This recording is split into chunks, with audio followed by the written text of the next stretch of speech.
You really miss it. Let's just be honest. All right, move on to this.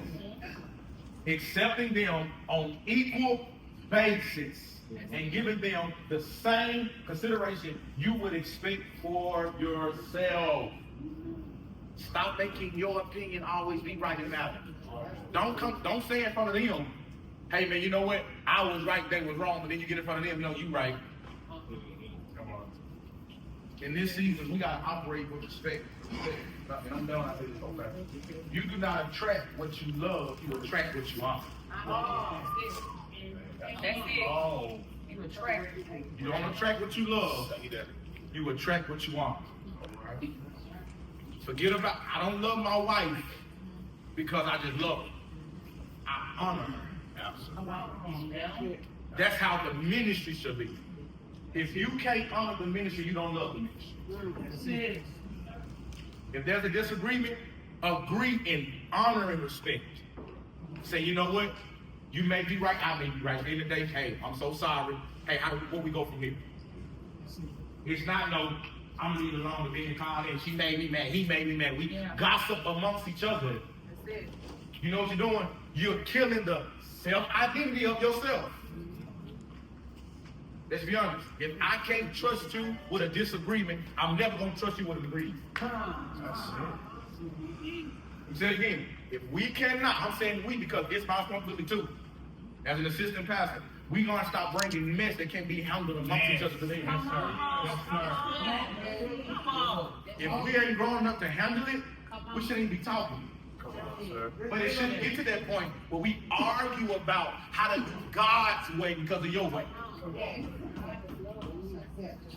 So I don't want to hear, I'm just being real. This year my foot is stuck. Come on, sir. On the gas. Yes, sir. And if you gonna pump the brakes, hey, remove yourself. We all If we standing on business, stand on business. Not mess. That's it. All right, this is my last thing for that. It doesn't concern them. They don't need to know what happened. If we had an issue within the ministry, your ministry friends don't need to know what happened in that conversation. It does not concern them. And this year, if we keep hearing it back, we're going to start sitting people down this year, okay? Because leaders are not messy. We want people to respect us, but in order to, Pastor Chris just talked about respect. We got to give respect, and we got to know what conversations need to be killed. Need to be killed.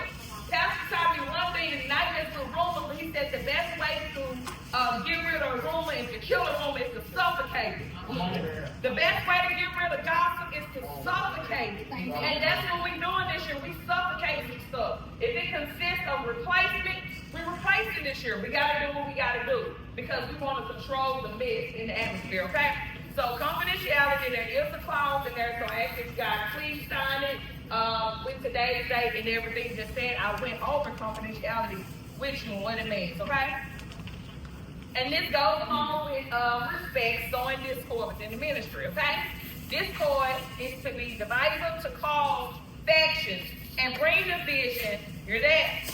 Bring division among people for which there should be unity. Unity now. To say or do things that cause distrust among one another, okay?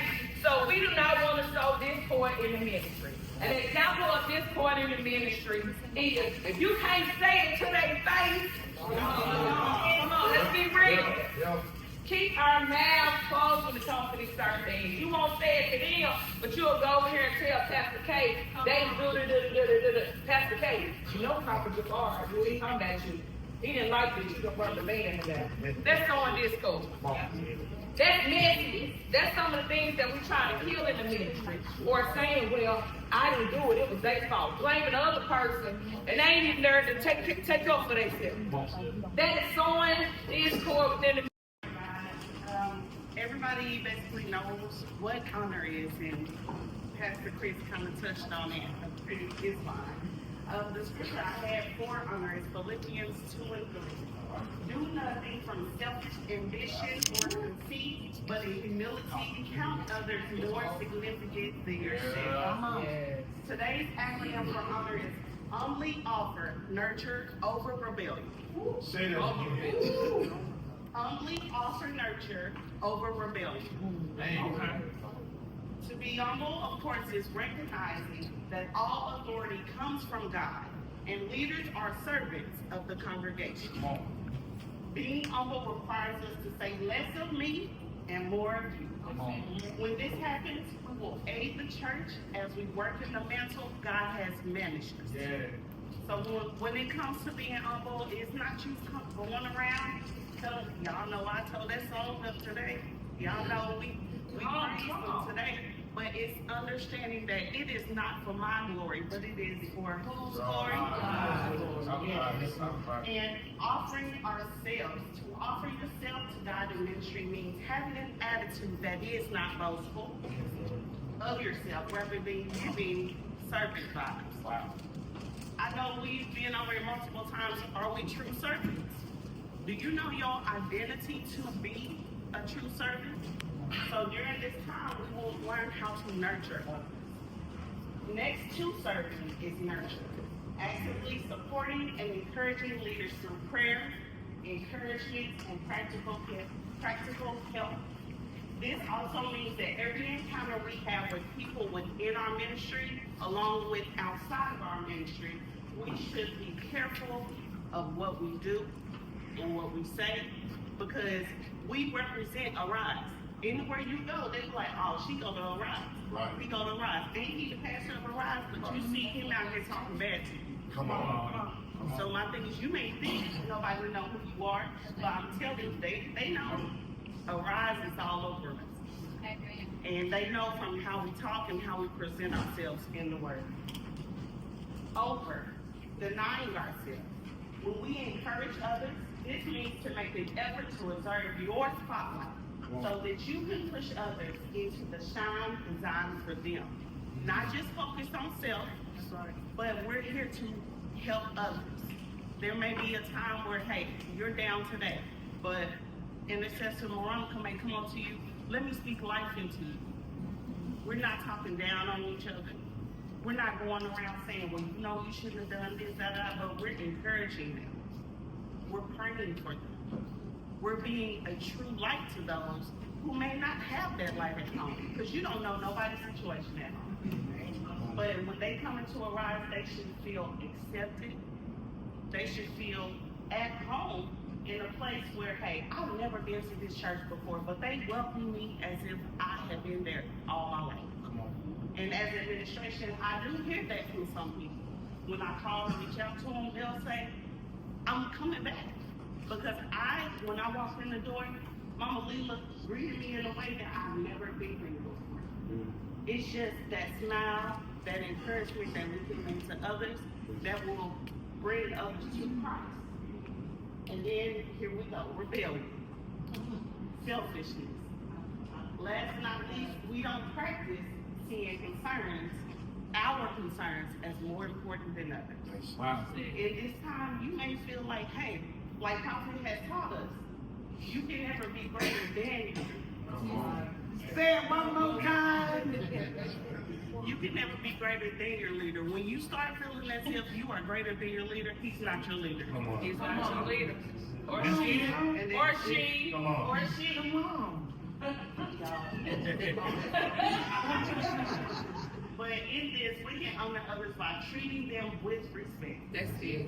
Valuing them highly, avoiding slander, communicating with them respectfully. Say that one more time. Communicating with them respectfully. We all grown here. Come on. Yeah, but we all grown. Don't talk to me like I'm 5. Don't Come talk on. to me. That's Say it. it one more time. Run that back. It's coming crazy, y'all. Yeah. Like, we are all grown. I may not accept it by you yelling at me. I may not accept it by you setting me down. But if you come to me like, hey, what's going on? Why does this happen? That's right. Okay, let's pray, and then we can find out a solution. That's it. To God and to one another by the gospel. The unity of the church is to be a reflection of the unity of the one God upon which the church is built on. How can we say we serve the same God and all of us going in different directions? It's hard for us to come together to do anything. Even some of our departments that we're working in, we have staff that don't want to communicate with each other and can't even work together within their own department. But this year, we want to reflect God. There's one God. You can't do your thing over here, and then you do your thing over here, then we come back together. That's not unity. And so we want to kill that in the church. So the ideal unity and the real division do not always match up in the life of the church. A biblical theology of unity reveals a richer and deeper understanding of unity than mere, say the word. It's all that. But it also holds out the goal of visible unity towards which Christians should aspire. How can we lead other people to God? And we can't even be friendly and unite with the people in church. Some of y'all, you unite more at work than we do at church.